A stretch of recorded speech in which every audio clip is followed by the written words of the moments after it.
A thunder of jets in an open sky, a streak of gray, and a cheerful... A loop, a whirl, and a vertical climb, and once again you'll know it's time for the adventures of Rocky and Bullwinkle and friends.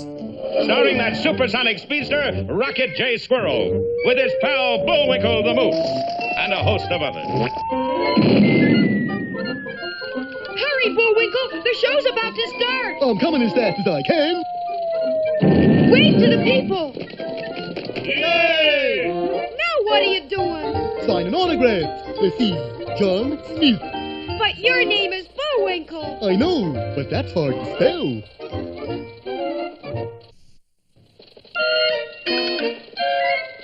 We're gonna have a lot of fun. Come on and join us. Sure, there's always room for one more.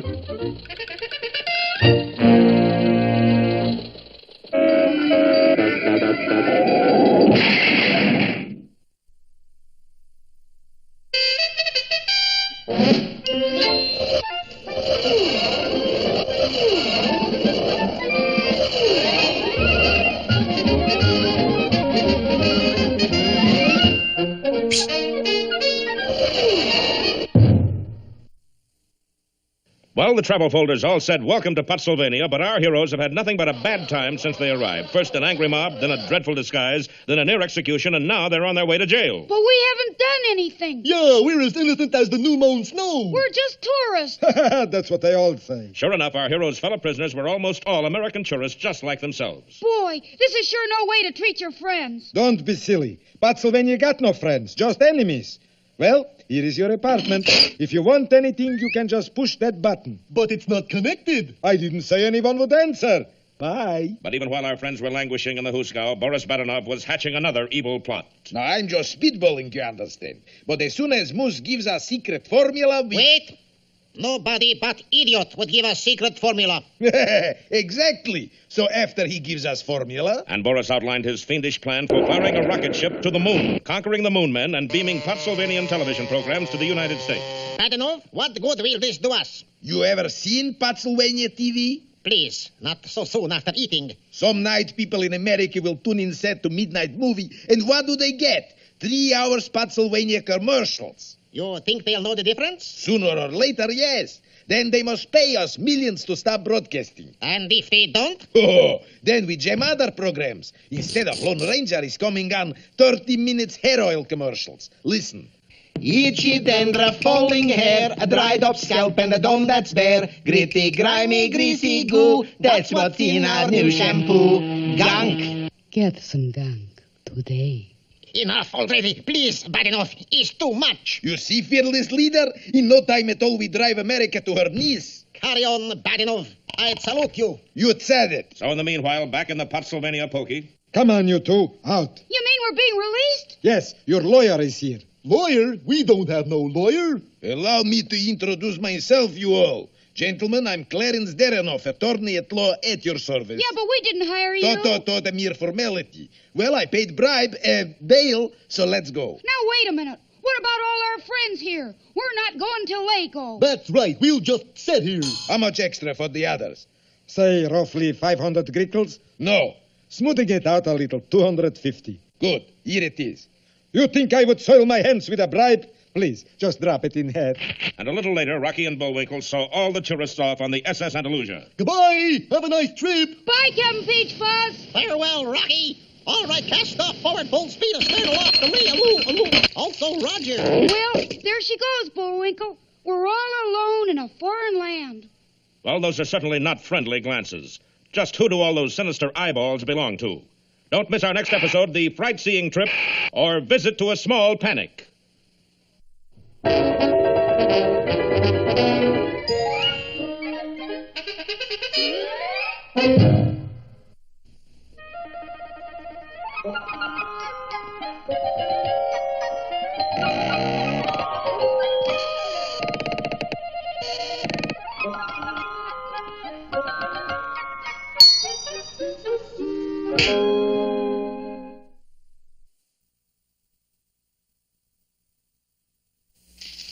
Once upon a time, there was a girl named Cinderella who lived with her two sisters. Every night, the two sisters would dress up and go into town where they were popular and sought-after scrubwomen. Night after night, Cinderella would stay home doing the chores. It's work, work, work. All the time work. Then, one day, she heard a strange little voice. Cinderella! Cinderella! Who left that screen open again? Hey, watch, hold it. I'm your fairy godmother. Oh, boy. All right, change me. Huh? Do me over, you know. The gown, jewels, carriage, glass slippers, and like that. Oh, you mean this model? Yeah, that's it. Of course, my dear. Just sign here. Sign what? It's our little contract. I'll give you all these things. I'll sign. There you are. Fine. There you are. And in return, you sell all this wonderful metal cookware by midnight tonight. Just $39.95 a set. I gotta sell all these pots and pans? By midnight. If you want to keep all those goodies. Even we fairy godmothers have to make a living, you know. But there's only one man in the kingdom rich enough to buy this stuff. That's right, honey. Prince Fascinato himself. But Cinderella's fairy godmother didn't know much about royal finance, for the prince was, at that moment, saying to his prime minister, This balance can't be right, Frobisher. My fortune runs into 6 figures. Yes, Your Highness, but they're all zeros. Ah, yeah. But what about the royal sock? The royal sock is empty, sire. And hark, the creditors are pounding on the castle door. You mean... Yes, you have until midnight to raise some money. Lots of money. But, my dear Frobisher, how? How else? You must marry a rich heiress. By midnight? There's a ball at the castle tonight. Do your best. So, that night, the prince looked his guests over very carefully. Uh-oh. Something, Your Highness? I think I've got a live one, Frobisher. And so the prince and Cinderella danced for hours. You are the loveliest girl in my kingdom. Your eyes, your diamonds... Those were sure terrible beans we had for dinner. Beans? Now, with this skillet, you can cook the waterless way. Your teeth are like pearls. Your pearls like teeth. The price includes this oatmeal steamer. Let us go where we can be alone, darling. So the prince and Cinderella sought out a moonlit seat in the garden. Oh, how long I've searched for a girl just like you, since this afternoon, as a matter of fact. And I know you're my kind of guy. Real spender. Psst, hurry. What about the creditors? I can't hold them off past midnight. Psst. How's it going, dearie? I'm just about to close the sale. Tell them about our layaway plan. You've only got an hour left. So the prince and Cinderella continued to speak of love and saucepans until almost midnight. Such grace, such beauty, such real cash value. Will you be mine? There's no vitamin waste, see? And they scour clean in a jiffy. You've got just 2 minutes. You have just 2 minutes. Say yes, my love. What's $39.95 to a sport like you? Show him the egg poachers, dearie. Only 70 cents extra. Give her the bended knee bit. It's almost midnight. Of course, in such close quarters, the prime minister and the fairy godmother were bound to meet sooner or later. Your servant, madam. You're cute, honey. Do you do your own cooking? Let us seal our love with a kiss. Just $5 down and pennies a week. Marry her quick. I've got to pay cash for these pots. Unfortunately, it was already a little too late. First, Cinderella lost her permanent, then her jewels, then her gown. My, you heiresses certainly depreciate fast. Embarrassed, Cinderella ran from the castle, losing one of her slippers as she did so. The prince, of course, was finally cornered by his creditors. Frobisher! He's not here, honey, but maybe I can be of some assistance. So Cinderella returned to her old home and her old job. Work, work, work. All the time work. Who's there? How do you do, miss? I know who you are. You're the prince. Yes, it was the prince. Real love had triumphed at last. The world became alive to the tempo of romance. The birds and the bees sang out. 1,000 stars fell on the lovely young girl and the handsome prince. Young lady, I have here... I know. You have my slipper. Now, as a matter of fact, it's brushes. Brushes? Yes, some old lady has me selling them door to door. I told you, honey. I've got to make a living somehow. And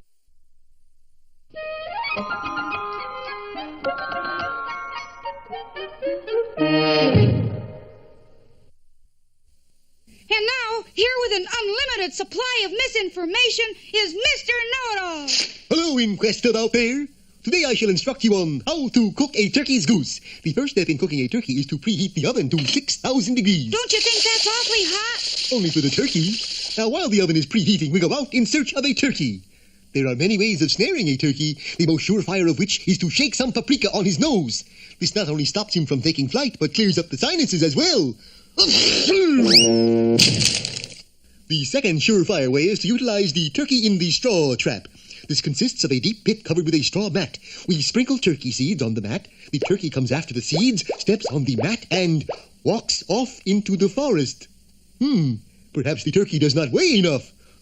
But the moose does. The third surefire method of catching a turkey is the last and never fails. Mr. Butcher, let me have a turkey, please.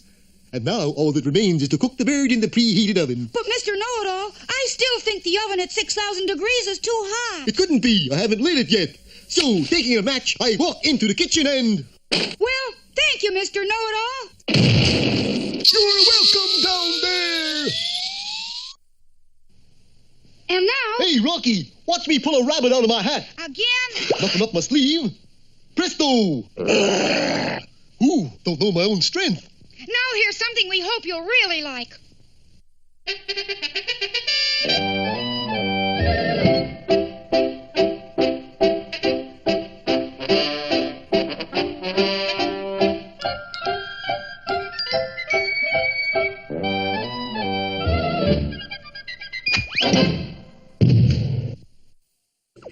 Hello there, Peabody and Sherman here. Today, through the magic of my Wayback Machine, Sherman and I will become acquainted with that eminent Scandinavian inventor, Alfred Nobel. Isn't he the man who invented prizes, Mr. Peabody? No, Sherman. Alfred Nobel invented dynamite. Set their way back for Italy. And the year? 1863. As usual, the way back took us way back instantly, and there we were standing before a quaint little Italian villa. I believe this is the Nobel residence, Sherman. How can you tell, Mr. Peabody? Sherman's question needed no further answer. Inside the smoke-filled structure, we found Alfred Nobel in what was left of his laboratory. Are you all right, Mr. Nobel? Yes, sure, I'm fine. I assume, sir, you've been conducting an experiment on high explosives. Oh, yes, sure. It's a little thing I call nitroglycerin. Well, I guess you'll have to give it up now that your laboratory's ruined. Oh, no, on the contrary. He led us into an adjoining room. This one, too, contained a laboratory. A new one. You wouldn't believe this, but at one time this place consisted of 87 laboratories. This little villa? This little villa was once a huge estate. Now, if you'll excuse me, I'll get on with my work. I'm expecting the mess here in exactly 1 hour. The mess? MESS, the mechanical engineers of Sardinia and Sicily. If I can prove that nitroglycerin is as powerful as I think it is, then by golly, I've got it made. Oops. Careful, Mr. Nobel. You almost had another explosion. Sorry, it must be the light in here. So saying, the great inventor struck a match and lit what appeared to be a candle. There, that's better. More light on the subject. Now, where was I? You'll have to forgive this interruption, sir, but the candle... What about the candle? Well, if your candle maker's initials aren't TNT, then I suggest this candle isn't a candle at all. Oh, it's ridiculous. I know a candle when I see one. Come outside, I prove it to you. We adjourned to the front lawn. Now, the candle is still in my laboratory, correct? Correct. And if it were TNT, it would blow up, also correct? Also correct. Well, it hasn't blown up yet. Therefore, I think I can safely state without the least bit of hesitation that what you assume to be a stick of TNT is in reality a stick of TNT. Fortunately, Mr. Nobel had a few more laboratories left. And this time, Sherman and I kept a constant vigil on the great man. Working feverishly, he concluded his experiment just as the mess delegation arrived. Won't you say this stuff is more powerful than garlic? Far more powerful, sir. This we got to see. Proceed me the test. The test was a simple one. 200 yards from Nobel's villa stood a dilapidated shack. The nitroglycerin sat on its dusty floor. Back at the laboratory, Sherman and I awaited the historic moment. The rest is child's play. I merely press this button, and the shack becomes non-existent. I'm sure those gentlemen will be highly impressed. By the way, where are they? At the best possible vantage point, in the shack. And with that, he calmly pressed the button. Did I say in the shack? Oh, my gosh, there's going to be a disaster. Good gravy, this is going to ruin me. Calm yourselves, please. If you'll notice, the shack is still standing. How could it be? Something must have gone wrong. Right. It's very simple. It takes electricity to set off the nitroglycerin, doesn't it? Of course it does. Why? Because I took the precaution of removing this fuse, thereby cutting off the electricity. And now, Sherman, if you'll ask those gentlemen to view the test from a safer distance, we'll get on with it. Well, as you can see, the test was immensely successful. Without your help, it would not have been possible. Goodbye, good luck, and please accept this as a token of my gratitude. And so we bid Alfred Nobel a fond and not too reluctant goodbye. Later at my penthouse apartment... What was it Mr. Nobel gave you, Mr. Peabody? The Nobel Prize, Sherman. But, of course, I gave him something, too. Really? What? What else? The Peabody Award.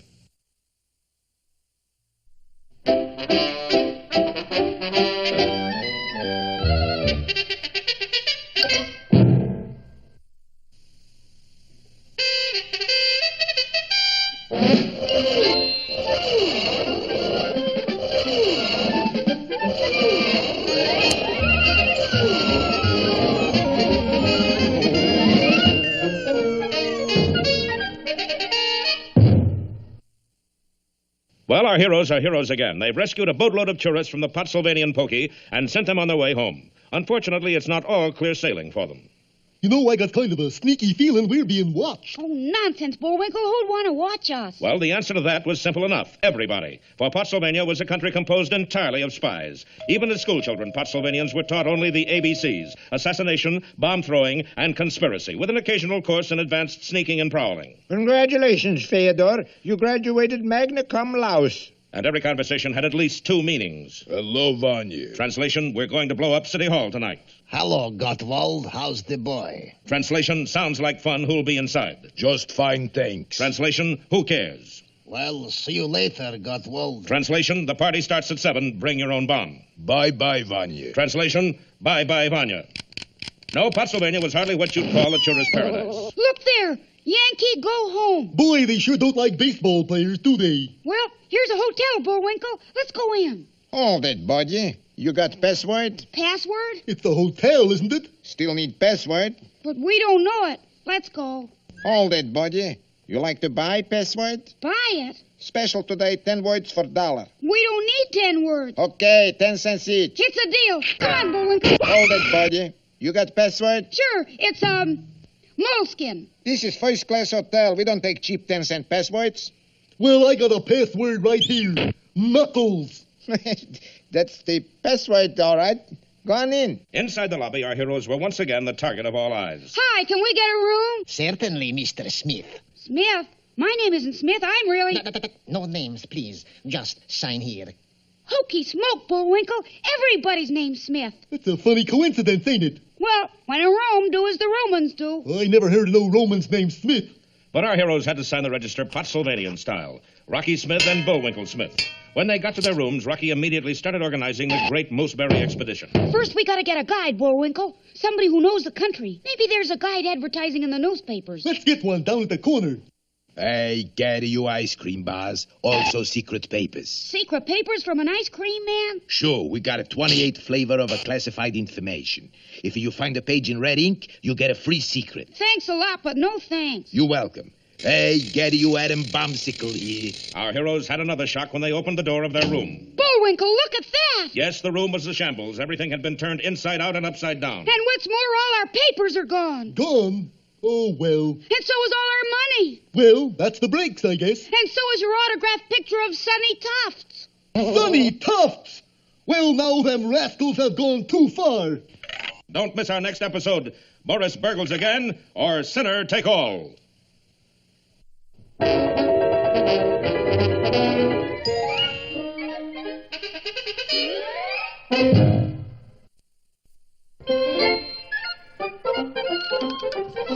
it looks as if our time is just about run out. Just enough left to tell him who the sponsor was. You got the credits, Bullwinkle? All on this itty-bitty card. Ooh.